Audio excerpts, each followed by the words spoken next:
প্রভু প্রভু গো, কান্নার কারণ হলো মাবুদ গো, দুনিয়াতে যখন আমার মা কোনো কাজ করতেন, মাঝখানে গিয়ে আমি বাধা দিতাম, শুধু মানুষ বুঝি না। মা কুলার মধ্যে চাউল নিছেন, মা নাড়াছাড়া করবেন, আমি কি আমার কানে কুদুর আতায় দেই? ঠিক না? ও প্রভু, আমি যদি মার কাছে ডিস্টার্ব দিতাম দুনিয়াতে, মা বারবার বারণ করতেন, আমি না শুনলে সর একটা দিতেন, সর দিয়া কইতেন যা এখান থেকে হইরা যা। আমি তখন চলে যেতাম, যেতে যেতে মারে ডেকে ডেকে বলতাম, মাগো আমি কিন্তু চলে যাই, আর আসবো না, জায়গা কিন্তু কইলাম। মা আমার দিকে তাকায় না, একবার দুইবার তিনবার টুটটারে বেকা কইনা চোখের পানি ছেড়ে দিয়ে বলতাম, মা আঘাত করেছেন জায়গা কিন্তু, এর ঘরে কিন্তু আর ছেলের হইবেন না কুজ্জা। যখন নাকি তিনবার এইভাবে চোখের পানি ছেড়ে দিয়া টুটটারে বেকা কইরা কান্দতাম, মার দয়া মায়ার মধ্যে এমনি আনন্দের জোশ উঠে যেত।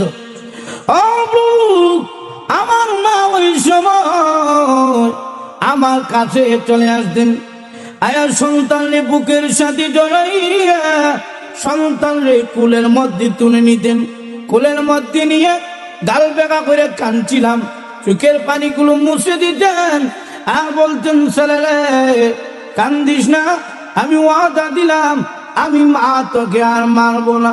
প্রভু গো, সন্তানের কান্না দেখে, টুট ভাঙ্গা কান্না দেখে যদি দুনিয়ার মার মায়া লাগে, তুমি তো রহমানুর রহিম, তোমার দিকে বারবার তাকায় তাকায় কান্দি, তুমি তো মার চাইতে কোটি গুণ বেশি দয়ালু। আমার কান্না দেখে যদি আমার মার মায়া লাগে, তুমি তো মার চাইতে কোটি গুণ বেশি দয়ালু। আমি কান্দে এই জন্য দেখি তোমার নি মায়া লেগে যায়, মার মায়া লাগলে তোমারও তো মায়া লেগে যেতে পারে। আল্লাহ বলেন, গোলাম রে তোর কি জানা নাই, আমি আল্লাহ তোমার মার চাইতে কোটি গুণ বেশি দয়ালু। তোর মা যদি তোর মাফ করতে পারে, আমি আল্লাহ কেন পারবো না? আমি আল্লাহ বাকি জিন্দেগির জন্য তোর সাদারে মাফ করে দিয়ে দিলাম। ইয়া হান্নানু ইয়া মান্নান,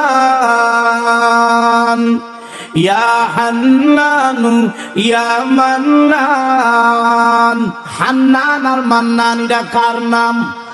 আর ওদের হন্না কার নাম? কোন বাচ্চা যখন কান্দে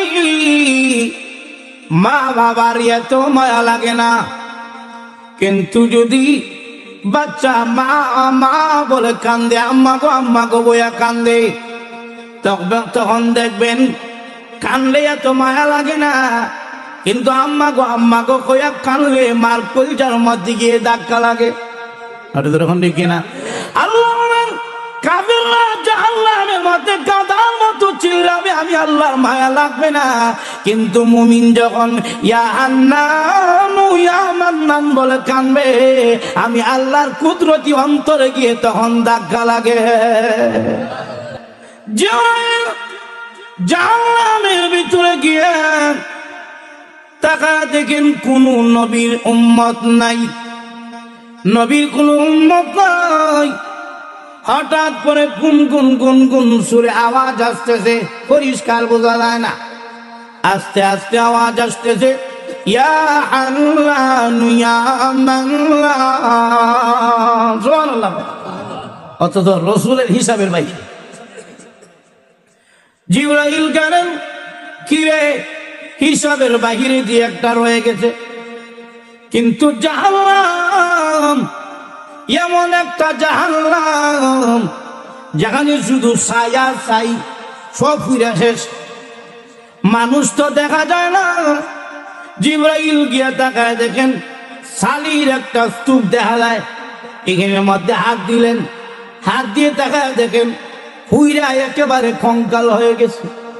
জিবরাইল জঙ্গল দিয়ে হাত দিয়ে এইভাবে দইরা তার নিয়ে গেলেন, প্রভু হিসাবের বাহির হয়ে গেছে। আল্লাহ বলে হিসাবের বাহিরে না, আমি আল্লাহর কিন্তু জানা আছে। জিবরাইল রে যাও, তারা নিয়ে যাও, আর নিয়া জান্নাতের একটা নহর আছে, ওই নহরের মধ্যে নিয়ে তারে ডুব দেওয়াও।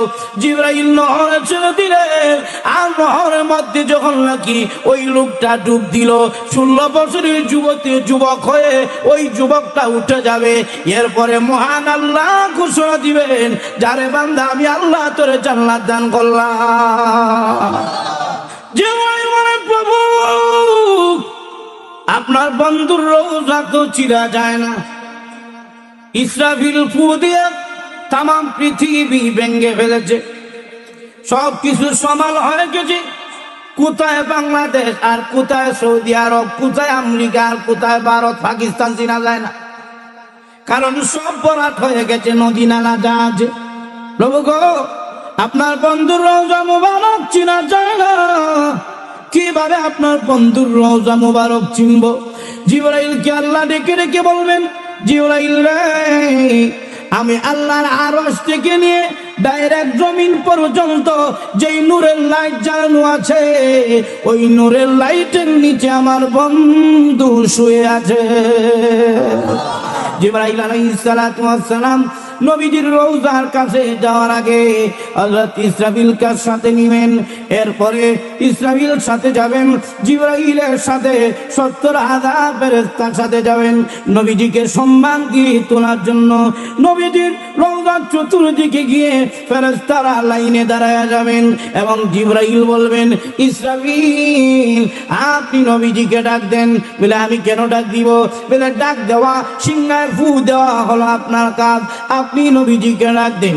ইসরাফিল বলবেন, না রে জিবরাইল, আমি ডাক দিতে পারবো না, এই জায়গায় যদি আমার বেয়াদবি হয়ে যায়, তুমি জিবরাইল ডাক দাও, কারণ তোমার সম্পর্ক নবীর সাথে ভালো। কারণ নবীজির সাথে জিবরাইলের একবার দুইবার না, ইমাম সৈয়দী বলেন জিবরাইলের সাথে নবীজির দেখা হয়েছে 24,000 বার। সুতরাং যার সাথে যার দেখা বেশি হয়েছে, সে তার মেজাজ বুঝলায়। এমনিতে উস্তাদরা হুজুরের কাছে যেতে পারে না, ধরুন কিনা, কেন? যদি গেলে আবার কোনো বিয়াদবি হয়ে যায়, এই জন্য ভয় পায়।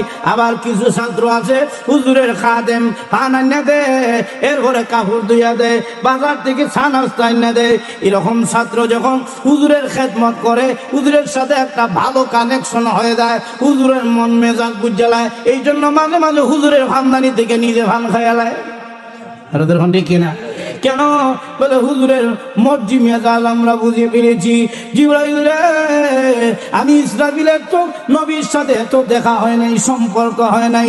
তোমার যখন দেখা হয়েছে, নবীর সাথে তোমার সম্পর্ক বেশি হয়েছে। এই জন্য জিবরাইল, তুমি গিয়ে নবীরে ডাক দাও। জিবরাইল আলাইহিস সালাতু ওয়াস সালাম নবীজির রওজার সামনে দাঁড়ায় বলবেন, আসসালাতু ওয়াসসালামু আলাইকা ইয়া রাসূলুল্লাহ, আসসালাতু ওয়াসসালামু আলাইকা ইয়া হাবিবাল্লাহ, আসসালাতু ওয়াসসালামু আলাইকা ইয়া খাতামুন নবিয়্যিন, আসসালাতু ওয়াসসালামু আলাইকা ইয়া সাইয়্যিদাল মুরসালিন। জিবরাইল যখন নবীজিকে সালাম দিবেন, এমনি ধীরে ধীরে নবীজির রওজা শরীফের মাটিগুলো ধীরে ধীরে সরতে থাকবে।